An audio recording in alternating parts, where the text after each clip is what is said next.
আপনি কি জানেন বিশ্বকাপে ম্যাচ খেলতে মাঠে নামার আগে একটা দল কোরআন তেলাওয়াত করে ড্রেসিং রুমে, মোনাজাত করে নামে। মাঠে ম্যাচ জেতার পর সেজদা করে আল্লাহর উদ্দেশ্যে। আর ওই দলের কোচ ম্যাচ শেষে সাফল্যের পর তা উৎসর্গ করেন ফিলিস্তিনের জনগণের জন্য। ফিলিস্তিনের পতাকা হাতে মাঠে নেমে পড়েন। দলটির নাম ইজিপ্ট বা মিশর। এবারের বিশ্বকাপে টিকে থাকা মুসলিম দেশগুলোর মধ্যে দুটির একটি তারা। ইজিপ্ট এবং মরক্কো এখন পর্যন্ত এই বিশ্বকাপে টিকে আছে মুসলমান দেশগুলোর মধ্যে। 12টি মুসলিম দেশ এবারের বিশ্বকাপ শুরু করেছিল। এছাড়াও সেনেগাল এবং আইভরি কোস্টে মুসলিম অধ্যুষিত থাকলেও পুরোপুরি মুসলিম দেশ নয় তারা, সেই কারণে তাদেরকে এই তালিকা থেকে বাদ রাখলাম।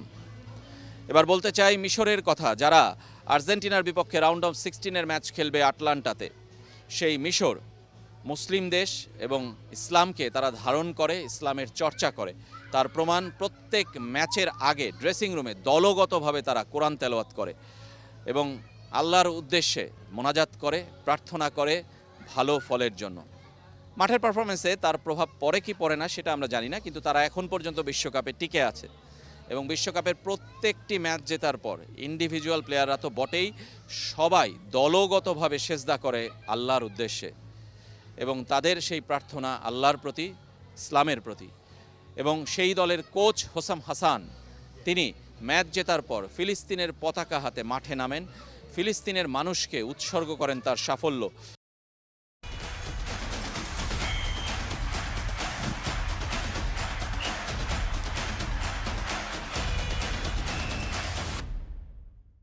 এবং ফিলিস্তিনের প্রতি গত 1000 দিন ধরে যে অন্যায়, অবিচার, অত্যাচার চলছে তার প্রতিবাদ তিনি জানান তার কণ্ঠে।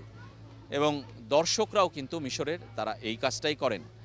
এবং মিশরের কথা বলছি, পুরোপুরি মুসলিম অধ্যুষিত দেশ এবং মিশর কিন্তু ইসলামকে ধারণ করে, চর্চা করে এবং ইসলামের প্রতি, আল্লাহর প্রতি তাদের যে অগাধ বিশ্বাস সেটা কিন্তু এই বিশ্বকাপেও তারা প্রমাণ করে চলেছে। এবং মিশরের এই দলটার মহাতারকা, ইজিপশিয়ান কিং নামেই যিনি পরিচিত, মোহাম্মদ সালাহ, তিনিও কিন্তু ধর্মের প্রতি দারুণ বিশ্বাসী এবং তার আগের কর্মকাণ্ড সব কিছুতে আপনারা দেখেছেন ইসলামের প্রতি তিনি কতটা নিবেদিত। এবং ইউরোপিয়ান ফুটবলে খেলার পরও তিনি কিন্তু ইসলামের প্রতি সেই বিশ্বাস হারাননি, বরং তার সেই বিশ্বাস বেড়েছে দিনকে দিন। এবং এবারের বিশ্বকাপেও আমরা তার পারফরমেন্স দেখেছি, তার কর্মকাণ্ড দেখেছি, দলের সাথে তার নিবেদন দেখেছি। সুতরাং এই একটা দেশ যারা ইসলামকে রীতিমতো ধারণ করে এবারের বিশ্বকাপে টিকে আছে। অনেকেই বিদায় নিয়েছে, সৌদি আরব, কাতার, বসনিয়া সবাই কিন্তু বিদায় নিয়েছে, কিন্তু টিকে আছে মিশর এবং মরক্কো, যে দুটো দেশই এবারের বিশ্বকাপেও চমক দেখাচ্ছে। মরক্কো গতবার বিশ্বকাপেও সেমিফাইনাল পর্যন্ত খেলেছে, তাদের বিদায় গতবার সেমিফাইনালের পর থার্ড প্লেস থেকে হয়েছে, কিন্তু এবার এখনও তারা টিকে আছে রাউন্ড অফ 16 পর্যন্ত।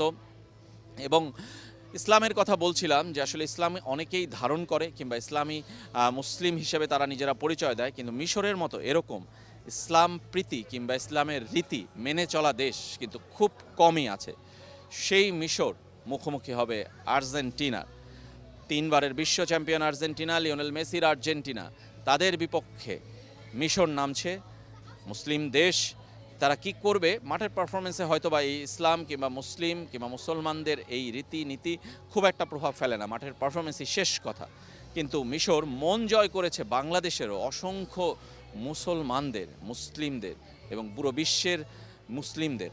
বিশ্বের নানা জায়গায় মুসলিম অধ্যুষিত কিংবা মুসলিম প্রচারণার যেসব সামাজিক যোগাযোগ মাধ্যমের প্ল্যাটফর্মগুলো আছে কিংবা পেজগুলো আছে, সেখানে আমরা দেখছি ইজিপ্টের এই ইসলাম প্রীতি রীতির মানার যে আসলে ধারা, সেটা নিয়ে নানা ধরনের কথা হচ্ছে, প্রশংসায় ভাসছেন তাদের ফুটবলাররা, পুরো দল, পুরো দেশ।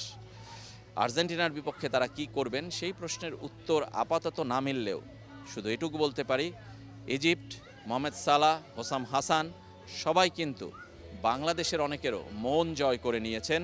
সমর্থনের পক্ষে না থাকলেও, বিপক্ষে থাকলেও আর্জেন্টিনার পক্ষে যারা আছেন তারাও কি এটাকে সম্মানের সঙ্গে দেখেন না?